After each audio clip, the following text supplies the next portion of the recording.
Angusha ukuta uone mlango. Somo letu la leo, angusha ukuta ili uone mlango. Ukuta usije ukafikiri wa matofali. Ukuta ni kizuizi. Ukuta unaweza kuwa ni mwili wako, unakufanya usiuone mlango wa mbinguni, usione yale yote Mungu ambayo ameandaa juu yako. Kwa hiyo kila mmoja ajitahidi kuangusha ukuta ili aweze kuona mlango ulio mwembamba, mlango wa baraka, mlango wa uzima, mlango wa kuinuliwa na Mungu.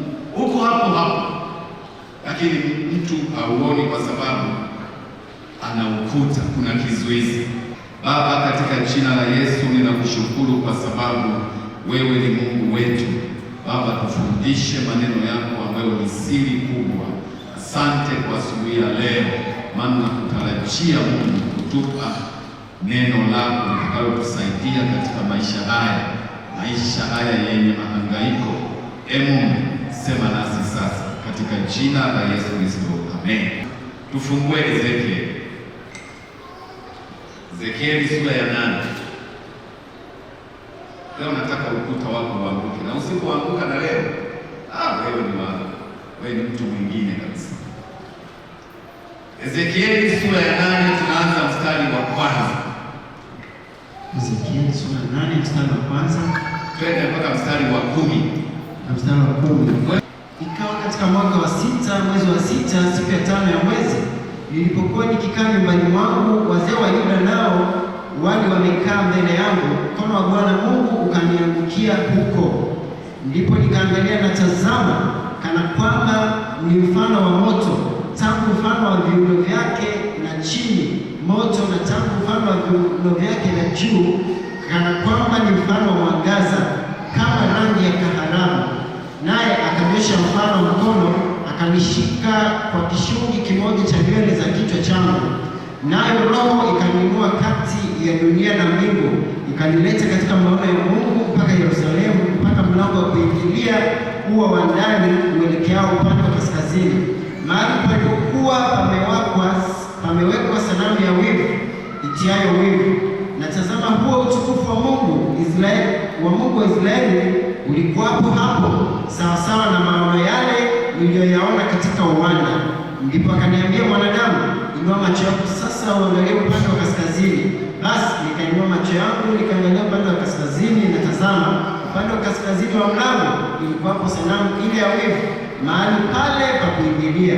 Akaniambia, mwanadamu, je, unayaona unayoyafanya, yaani haya machukizo makubwa unayoyafanya nyumba ya Israeli hata niende zangu mbali na patakatifu pangu? Lakini utaona tena machukizo makubwa mengine. Akanileta hata mlango wa ua, nami nilipoangalia, na tazama, pana tundu katika ukuta. Ndipo akaniambia, mwanadamu, toboa sasa katika ukuta huu. Nami nilipotoboa, tazama, pana mlango. Akaniambia, ingia uyaone machukizo mabaya wanayoyafanya hapa. Basi nikaingia nikaona, na tazama, kila namna ya wadudu na wanyama wachukizao na taswira za vinyago vyote vya nyumba ya Israeli zimepigwa ukutani pande zote. Amen. Huyo ni Ezekieli, alitembelewa na uwepo wa Mungu kwa njia ya maono. Alishangaa sana. Yeye alikuwa tuko salama, kama hapa kanisani tuko salama, lakini yalikuwa mambo mabaya sana ilikuwa nafanyika chini kwa chini. Sasa huyo Ezekieli alianza kuyaona maono. Najua Roho Mtakatifu na Mungu akitaka kuongea na watu kwa ndoto, kwa maono, kwa neno, yaani anaongea na watu kwa mambo mengi. Sasa alitaka kuongea na Ezekieli kwa maono. Neno la Mungu linasema alipotembelewa alianza kuonyeshwa yale ambayo alikuwa hayaoni. Na mimi ndio nataka hivyo, tuyaone yale ambayo tulikuwa hatuyaoni. Tuyaone yale ambayo yako. Mpaka naye aliambiwa tena, toboa ukuta. Alipotoboa akauona mlango, akaingia, akaanza kuona vitu vilivyoko kwenye hekalu. Biblia inasema ayajue ambayo alikuwa hayajui. Ezekieli alichukuliwa kwenda hekaluni huko Yerusalemu kama hivi alichukuliwa ingie hekaluni awaone hawa wanaoabudu hawa waombaji hawa wanaomtolea Mungu awaone jinsi mambo wanayoyafanya akiwa kwenye maono. Kwa hiyo neno la Mungu linasema akaingizwa hekaluni huko Yerusalemu kwa makusudi ya kuonyeshwa mambo maovu waliokuwa wakiyafanya watu. Yaani mambo maovu wanayoyafanya watu hawana baraka za Mungu.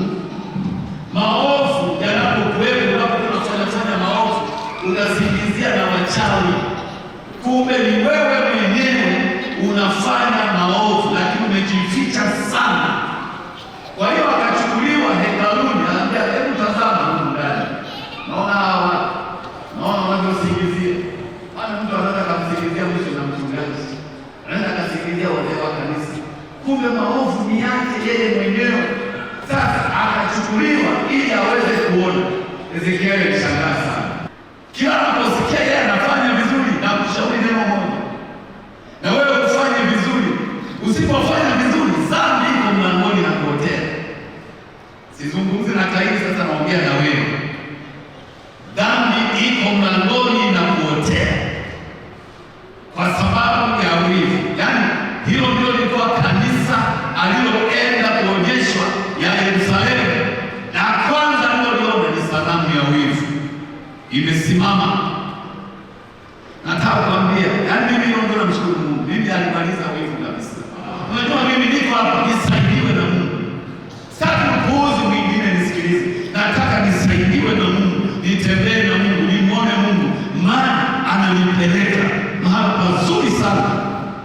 Na hata kabla sijafika huko, kukaa na Yesu tu duniani hapa, yaani ili nigundue hata tungekuwa tuende mbinguni, ile kukaa tu na Yesu akitupigania, akitutetea, hata pepo tukizipiga teke, wachawi tukiwaondoa, kila kitu kisiweze kwako, Mungu anasema